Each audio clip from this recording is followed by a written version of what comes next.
Mistérios do monstro do Lago Ness. O que a ciência não quer que você saiba? Acho que todo mundo já ouviu falar dessa história, né? Eu lembro que até no desenho do Pica-Pau aparecia. Mas sem enrolação, vamos direto ao que interessa, tá? Se tem uma história que atravessou gerações, enganou cientistas, mexeu com o imaginário coletivo e continua viva até hoje, é a do monstro do Lago Ness.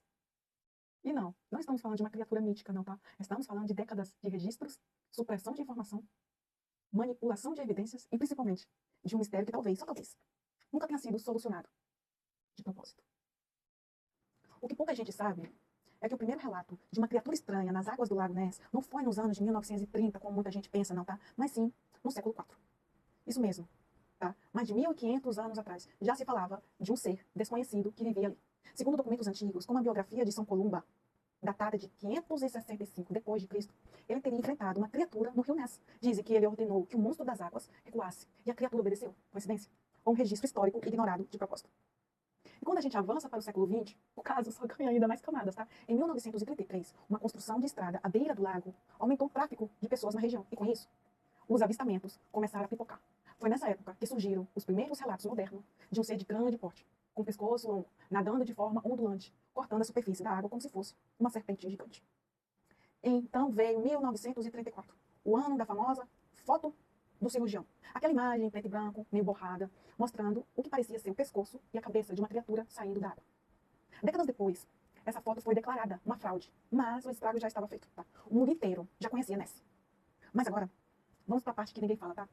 Durante a Guerra Fria, o Lago Ness virou de forma discreta um campo de testes para tecnologias de sonar. Isso mesmo. Enquanto o mundo olhava para a Rússia e para os Estados Unidos, militares britânicos realizaram mapeamentos secretos das profundezas do lago. E sabe o que é mais curioso? Esses relatórios nunca foram completamente divulgados ao público. Existem partes classificadas, mantidas em sigilo até hoje. Por quê? O que eles encontraram lá embaixo que não querem que a gente saiba?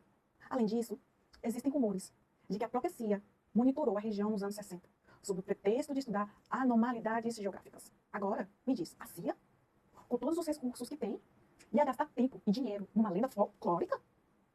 E o cientista, bom, eles tentaram de tudo, tá? Sonar, escaneamento térmico, amostra de DNA na água, mas a cada nova investigação, parece que mais perguntas surgem. Em 2018, por exemplo, um estudo de análise de DNA foi realizado, tá? No lago inteiro. Resultado? Encontraram uma quantidade absurda de DNA de enguias, mas também vários segmentos genéticos que simplesmente não puderam ser classificados. Sabe o que isso significa? Que há organismo ali que não tem correspondência no banco de dados mundial de espécies conhecidas. E é aqui que a coisa começa a ficar estranha. Se por um lado a ciência diz não há evidências conclusivas, por outro, o número de avistamentos continua aumentando. Acredita que em 2023, agora há pouco tempo, durante a maior busca por Ness, em 50 anos, voluntários e especialistas detectaram sons estranhos vindos das profundezas. Sons que não batem com nenhum animal conhecido da região. E adivinha? As gravações simplesmente sumiram das redes logo após ser publicadas. Pessoas que trabalham no turismo da Escócia relatam que, nos últimos anos, houve mais pressão por parte de agências governamentais para que o tema seja tratado apenas como folclore, como se fosse um assunto que pudesse atrapalhar a imagem da Escócia moderna. Mas a pergunta é, se é só folclore, a gente, por que tanto esforço para controlar a narrativa? E agora entra a parte das teorias conspiratórias, que a gente quase não gosta. Existe uma linha de teóricos que acredita que Ness não é um animal, mas sim o resultado de um experimento militares secretos feitos durante os anos 40 e 50.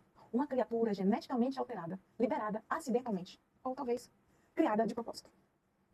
Outra teoria diz que o lago seria uma espécie de portal interdimensional, tá? Um ponto de anomalia magnética, onde criaturas de outras realidades cruzam para o nosso mundo de tempos em tempos. Você pode até rir, mas registro de anomalias magnéticas no Lago Ness existem.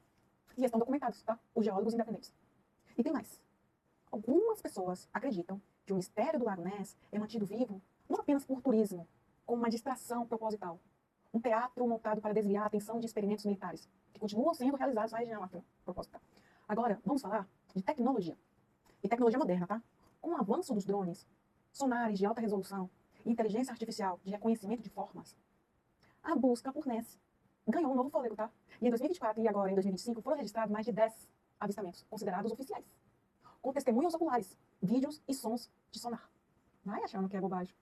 E em março de 2025, um drone captou uma sequência de imagens térmicas que mostram claramente um corpo alongado com movimento embaixo d'água por mais de 15 minutos.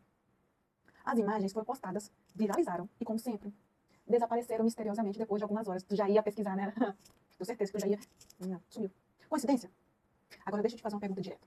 Você realmente acha que depois de tantos anos, tantas tecnologias envolvidas, no caso, tantos governos, cientistas e especialistas do mundo inteiro, ninguém teria conseguido provar de uma vez por todas que não existe nada lá? Será que a verdade é muito mais complexa e talvez perigosa demais para ser revelada? E tem outro detalhe: o comportamento da mídia. Porque sempre que surge uma nova evidência, ela é tratada de forma ridícula. O que as matérias jornalísticas sempre colocam um tom de deboche. Existe uma estratégia de desacreditar qualquer tentativa séria de investigar o lago. Agora, olha que curioso. Outras partes do mundo têm relatos muito semelhantes, tá? O lago de Champlain, nos Estados Unidos, tem o famoso Champ. O lago de Okanagan. Não sei se é assim que pronuncia, provavelmente não. Mas é um lago no Canadá. Tem o Ogopogo. Será que estamos falando de uma espécie global que sobreviveu escondida em vários lagos? Ou será que estamos falando de uma manipulação de percepção que usa o mesmo padrão narrativo em diferentes países para gerar o mesmo tipo de confusão? A verdade, gente, é que o mistério do lago continua. E tudo indica que ele vai continuar por muitos anos, tá? Agora, se você quiser, eu posso fazer um próximo vídeo só com os documentos secretos que já vazaram sobre operações militares no Lago Ness. Quer? Então comenta aqui. Quero os arquivos secretos do Lago Ness. Quero os arquivos secretos do Lago Ness. E deixa o like. E compartilha com aquele amigo que ama mistérios. E claro, se inscreve aí no canal, porque aqui a gente não aceita respostas fáceis, tá? A gente vai fundo até o fim.